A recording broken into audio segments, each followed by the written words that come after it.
ବର୍ତ୍ତମାନ ପ୍ରକୃତିକୁ ନଷ୍ଟ କରିସାରିଲେଣି ସିଡି ଆଉ କଟକ ଜିଲ୍ଲାପାଳ ଆଉ ସିଏମ୍ସି। କାହିଁକି ନା ଏଠି ଦେଖିପାରୁଛନ୍ତି ଆପଣ, ଦେଖନ୍ତୁ ଏଇଟା ହେଉଛି କଟକ 8 ନମ୍ବରର ଗୋଟେ ଜଣେ କଣ୍ଟ୍ରାକ୍ଟର କାମ କରୁଛି। ସେ କଣ୍ଟ୍ରାକ୍ଟର କାମ କରି ଗଛ ଦେଖନ୍ତୁ କେମିତି ଭାଙ୍ଗିଛି। ଉଦାହରଣ ଦେଖନ୍ତୁ, ଏଠି ଗ୍ୟାସ୍ ଅଛି, ଏଠି ଗ୍ୟାସ୍ ଜାଗାରେ ସେପଟେ ପାଇପ୍ ଯାଇଛି। ସେ ଜାଗାରେ ଦେଖନ୍ତୁ ପୁରା ଟୋଟାଲ ସେ କଣ୍ଟ୍ରାକ୍ଟର ପୁରା କାମ କରିକି ଏଠି ଟୋଟାଲ ଆପଣମାନେ ଦେଖିପାରୁଛନ୍ତି ଟୋଟାଲ ଭାଙ୍ଗି ଭୁଙ୍ଗି ଦେଇଛି। ଏଇ ବାଟେ ପାଇପ୍ ଯାଉଛି, ପାଣି ପାଇପ୍ ସବୁ ଏଇଟା ଟୋଟାଲ ଭାଙ୍ଗି ଦେଇଛି। ଆଜି ନଭେମ୍ବର 15 ଯେଉଁଟାକି ଶନିବାର, ଦେଖନ୍ତୁ ଏଇ ଯେଉଁ ଜାଗା ଗୁଡ଼ା ସବୁ ମାନେ କ'ଣ କହିବି, ଫୁଟପାଥ ହେବ ବୋଲି ଏସବୁ ହେଉଛି। ଫୁଟପାଥ କ'ଣ ବିଲ୍ କରି ଖାଲି ଖାଇବା ପାଇଁ ଫୁଟପାଥ କରାଯାଉଛି?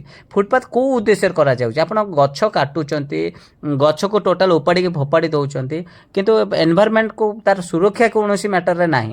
ଏପଟେ ଦେଖନ୍ତୁ ଆପଣ, ଏଠି ଦେଖନ୍ତୁ କେତେ ଗଛ କଟା ହେଇଛି। ଆକୁ ପରମିଶନ ସିଡିଏ ଦେଇଛି କି ନା ସିଏମ୍ସି ଦେଇଛି ନା ଜିଲ୍ଲାପାଳ ଦେଇଛନ୍ତି, ତାର ନିହାତି ପ୍ରମାଣ ଦରକାର। କାହିଁକିନା ଏ ଯେଉଁ ଗଛ କଟା ଯାଉଛି, ଏ କଣ୍ଟ୍ରାକ୍ଟରକୁ ପରମିଶନ ଦେଲା କିଏ ପ୍ରଥମେ? ଆଉ ପରମିଶନ ଏଇ ଗଛ ରହିକି କ'ଣ ଏଠି ଫୁଟପାଥ ହେଇପାରିବନି? ତାପରେ ଫୁଟପାଥ ହେବ କ'ଣ ପାଇଁ? ଫୁଟପାଥ ଯେଉଁ ଜାଗାରେ ଫୁଟପାଥ ଯେଉଁମାନେ ଲୋକ ଚାଲିବେ, ଯେଉଁ ଜାଗାରେ ଆଜ୍ଞା ସ୍ପେସ୍ ନାହିଁ, ରାସ୍ତା ବହୁତ କମ୍ ମାନେ ସ୍ପେସ୍ ଅଛି, ସେ ଜାଗାରେ ଫୁଟପାଥ କରିବାର ଉଦ୍ଦେଶ୍ୟ କ'ଣ ଆଜ୍ଞା? ଖାଲି ବିଲ୍ କରି ଖାଇବେ? କାହିଁକିନା ଏଠି ଫୁଟପାଥ ହେବ, ଏଠି ତ ତଳେ ଗ୍ୟାସ୍ ପାଇପ୍ ଯାଇଛି, ପାଣି ପାଇପ୍ ଯାଇଛି। ଫୁଟପାଥ ହେଲା ପରେ ପୁଣି ଯେତେବେଳେ ପାଣି କାମ ହେବ ଏଇ ରୋଡ଼ରେ କି ଗ୍ୟାସ୍ କାମ ହେବ, ପୁଣି ସେ ଫୁଟପାଥକୁ ଖୋଳା ହେବ। ବାରମ୍ବାର ଖାଲି ବିଲ୍ ହେବ, ପୁଣି ରିପାରିଂ ହେବ, ପୁଣି ବିଲ୍ ହେବ।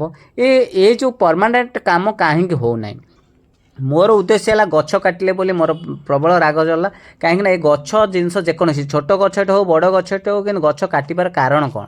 ଏତିକି ଗଛ ବି କାଟି ଦେଇଥାନ୍ତେ ଯଦି ଏଇଟା ଲୋକ କିଛି କହିନଥାନ୍ତେ, ତାହେଲେ କାଟିଥାନ୍ତେ। ଏଇ ଜାଗାରେ ସକାଳେ ଦେଖନ୍ତୁ ପାଣି ପାଇପ୍ ପୁରା ଫଟେଇ ଦେଇଛନ୍ତି। ଗ୍ୟାସ୍ ପାଇପ୍ ଯଦି ଫଟା ହେଇଥାନ୍ତା, ଏଠି ସୁରକ୍ଷିତ ସମସ୍ତେ ରହିଥାନ୍ତେ ସିଟି ଅଞ୍ଚଳରେ? ତ ଆପଣମାନେ ଭାବନ୍ତୁ।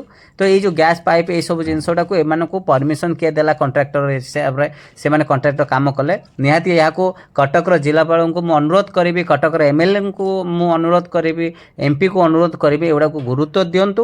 ଯଦି ଗୁରୁତ୍ୱ ନ ଦେବେ ତାହେଲେ ଆପଣ କ'ଣ ସମସ୍ତେ ବିପଦରେ ରହିବେ। କାହିଁକିନା ଇଏ କଣ୍ଟ୍ରୋଭର୍ସି, ଏ ସମସ୍ୟାକୁ ଦୂର କରାଯାଉ। କାହିଁକିନା ଏଇଟା ବହୁତ ଜାଗାରେ, ଆଉ ଏବେ ବି ବହୁତ ଜାଗାରେ ଫୁଟପାଥ ହେଉଛି। ଆପଣଙ୍କୁ ଫୁଟପାଥ ଉପରେ କହୁଛି, ଏ ଦେଖନ୍ତୁ ଗୋଟେ ଯଦି ସିଟି ଅଞ୍ଚଳରେ ଜଣେ କାର୍ ରଖୁଛି ପାର୍କିଂ ସ୍ପେସ୍ ହିସାବରେ ନର୍ମାଲି ରାତିରେ ଆଣିକି ରଖୁଛି, ଏଠି ଦେଖନ୍ତୁ ଏ ପାଚେରୀ ପାଖରୁ ଡିଷ୍ଟାନ୍ସ କେତେ ଏତିକି ରଖିଲା।